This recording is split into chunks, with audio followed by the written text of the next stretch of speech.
फूफो ने बहू चुनने के लिए एक बेहद खास तरीका अपनाने का सुझाव दिया। जो भी लड़की इस परीक्षा में सफल होगी उसे ही अमीर परिवार में शादी करने का मौका मिलेगा। कई दौर की छंटनी के बाद आखिरकार सिर्फ 3 लड़कियां बची। इसके बाद फूफो ने अगली परीक्षा की घोषणा की। जो भी लड़की उसके बेटे का दिल जीत लेगी वही अंतिम परीक्षा पास कर उसकी बहू बनेगी और उसकी हजारों करोड़ की संपत्ति की वारिस बनेगी। इतना कहकर फूफो ने अपने बॉडीगार्ड को बेटे को बुलाने के लिए कहा। इस वक्त तीनों लड़कियों की आंखों में उम्मीद की चमक थी, लेकिन जैसे ही उन्होंने उस आदमी को देखा वे हैरान रह गयी, क्योंकि वह एक व्हील चेयर पर बैठा हुआ विकलांग व्यक्ति था। फिर उन्होंने सोचा कि अगर अमीर परिवार में शादी का मौका है तो पति कैसा है, फर्क नहीं पड़ता। इसके बाद वे उस आदमी को कमरे में ले गईं।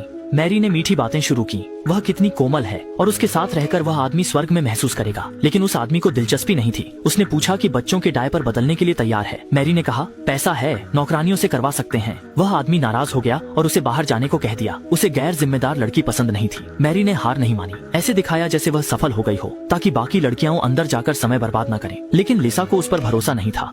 वह लिसा चेहरे पर उपेक्षा के भाव के साथ अंदर चली गई। कमरे में उसने अपना हाथ उस आदमी के कंधे पर रख दिया और उसे लुभाने की कोशिश करने लगी। लेकिन इससे पहले कि वह कदम उठाती, उस आदमी ने उसे रोक दिया और कहा कि उसे ऐसी हल्की लड़कियां पसंद नहीं हैं। इसके बाद वह गुस्से में हो गया और उसे बाहर कह दिया। अपनी किस्मत और अमीर घराने में शादी का सपना टूट जाने से लिसा बाहर आकर पहले की मैरी की तरह झूठ बोलने लगी कि उसने जो करना था सब कर लिया है। यह सुनकर जूली घबरा गई। अब उसके लिए उम्मीद नहीं बची है। इसके बाद वह घबराई कमरे में चली गई।